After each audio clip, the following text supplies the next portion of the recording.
Just stop and take a little time out with me. Well, just take five, just take five. Just stop your busy day and take the time out to see that I'm alive. Won't you take a little time, girl? Won't you take five if you want it? Oye, eso de los autos inteligentes y artificialmente inteligentes me preocupa, man.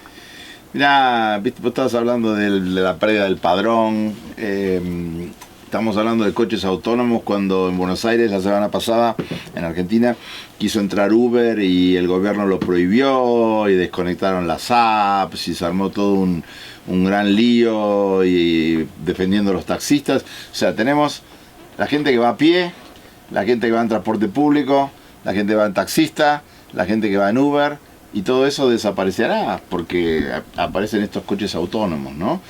¿Qué son los coches autónomos? Los vimos aparecer en el horizonte, había en la ciencia ficción, había pruebas hace muchos años, pero aparecieron en el año 2011 y están asociados a Google. Raro, ¿no? Google, un buscador. ¿Qué hace Google con coches autónomos, no? Y efectivamente estuvieron probándose durante los últimos 4 o 5 años, recorrieron más de 2 millones de kilómetros, prácticamente no ha habido accidentes, en realidad no hubo ningún accidente, pero los poquitos que podía haber habido fueron prevenidos por conductores adicionales que había en el coche. Ahora, ¿por qué es tan interesante el tema del coche autónomo? Porque, como decías vos, en México se lo hackearían y en México, bueno, en América Latina, hasta que haya coches autónomos van a pasar tantas cosas antes. Pero los hay en California, los hay en algunos países europeos.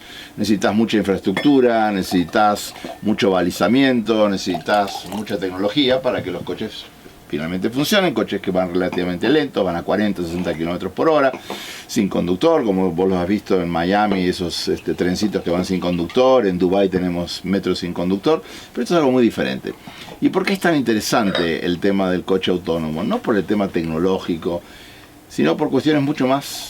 Yo más que pensar que iban sin conductor, pensé que eran como los taxistas del Estado de México, que van hundidos en su cochecito y no se ven, y ven entre el volante. Que van escondidos. Que van escondidos, que lo único que hacen es ver. Por eso chocan y manejan tan mal, ¿no? Estos de los cochecitos azules, claro, ¿no? Los ves por Valle de Bravo y no saben ni por dónde van. Sí, pues a lo mejor van enanos adentro, ¿viste? No sabes. Es correcto.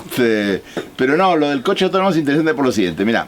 En México, en Estados Unidos mueren 33.000 personas por año de accidente automovilístico. Estados Unidos, 33.000, con una población enorme, ¿no? De 330 millones de habitantes. En México mueren 15.000. En Argentina mueren 7.500. En todo el mundo mueren 1,5 millones de personas por año. Es la mayor causa de muerte de personas de menos de 25 años en el mundo. Con coches autónomos no tendrías esta cantidad de muertos, porque el 94% de los accidentes mortales se debe a errores de los conductores. Sí, solo sí hubiese una buena conexión de internet o una buena conexión de WiMAX y una buena configuración de carreteras y una buena señalización. O sea, ¿te has ido por Constituyentes en la noche últimamente? Sí, yo vivo por acá cerca. Ok, tú te vas en Constituyentes en la noche y la carretera va girando, son mini curvas porque las pusieron a mano.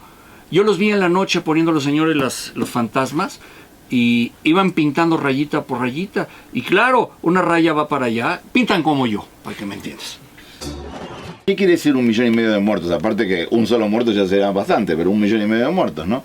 Quiere decir que ese 1,5 millones de muertos, que en general son chicos jóvenes, son vidas perdidas a los 25 o 30 años. Y si vos lo mirás desde el punto de vista actuarial, de cuántas personas dejó de producir, de los costos médicos, etcétera, estás hablando de $1 billón, millón de pérdida, $1 billón. Ok. Entonces ahí ya tenés una cosa interesante. Si pudiera evitar esas muertes, el tema del coche autónomo, con todas las limitaciones que decís vos, sería más que interesante y más pertinente. Pero tenés otros elementos muy interesantes. Por ejemplo, ¿cuánto tiempo promedio se usa un coche en una ciudad? Y vos decís, bueno, el tiempo que voy, que vengo, etcétera. El tiempo promedio total de uso de un coche es 1 hora por día. Del tiempo de circulación de los coches, el 30% se pierde buscando un lugar de estacionamiento. 30%. Pero espérame, ¿estás hablando de qué ciudad? ¿Una ciudad como México? ¿Una hora? Cualquier ciudad. Con el tráfico como... ¿O Manila? No, hombre. Promedios. Hay gente que no saca el coche toda la semana, y ya no entendí. circula, hay gente que lo usa solo el fin de semana, hay gente que tiene varios coches. Entonces el promedio el uso es mínimo. Encima, cuando lo estás usando el 30% para buscar un lugar de estacionamiento, en Estados Unidos hay alrededor de 130 millones de coches. Para cada coche necesitas 3 lugares para estacionar. En tu casa, en el trabajo y en algún lugar donde estás yendo. ¿Eso sabes cuánto es en términos de estacionamiento? 8.000 kilómetros cuadrados de estacionamiento en todo Estados Unidos, en las mejores zonas del país. Ah, caray, eso nunca lo había contado. Tenés un montón de valores y de cosas que están dando vueltas. Bueno, pero todas estas cuestiones serían interesantes desde el punto de vista económico. Pero hay una cosa mucho más divertida y más rara, que es la siguiente. Sobre todo en Estados Unidos, ¿no? ¿Por qué hay tantos SUV? ¿Por qué hay tantas camionetas también en México, etcétera, ¿no? Porque los coches tienen que ver con la identidad, sobre todo con la identidad masculina. Al coche más grande, ego más grande, cosas más grandes, ¿no? Entonces, ¿qué va a pasar el día que no haya esa distinción? Como decía Pierre Bourdieu, ¿no? La distinción. Y que todo el mundo vaya en un cochecito, como va a ser una bicicleta, que va a ser tomar un cochecito redondito, chiquitito, como es mi Hyundai pequeñito. Entonces no va a haber ninguna distinción social desde el punto de vista. Eso va a ser un shock narcisista terrible. Porque la gente quiere ir con coches grandes, quiere decir yo soy poderoso, yo voy con mi BMW. La gente va a aceptar no manejar. Y no solamente la idea de la identidad social en un coche grande, que cuesta caro, sino el tema del poder que te da manejar. Porque es muy lindo manejar, o sea, ir por una carretera, cuando no tenés 100 millones de coches y no estás parado en el periférico 3 horas, y no, etcétera. Claro. Pero cuando vos estás yendo, que yo estuve el fin de semana en Miami, entonces vos vas por la carretera y es lindo y sentís la brisa en la cara y la sensación de autonomía y vas a donde querés, etcétera, ¿no? Entonces todas esas cosas se van a ir perdiendo.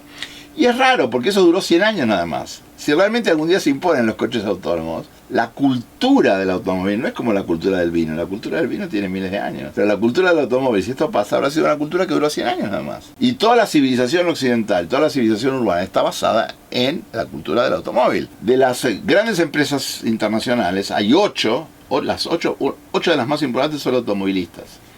Y facturan cerca de 2 billones de dólares anuales. ¿Qué va a pasar con ese negocio? ¿Qué va a pasar? Los chicos van a hablar de startups ahora. Estas no son startups, fueron startups hace 100 años, pero se consolidaron y se convirtieron en grandes empresas que dan una cantidad de empleos millonarias también, ¿no? Entonces, cuando uno dice el coche autónomo, qué simpático, se va a evitar la muerte, sí, perfecto.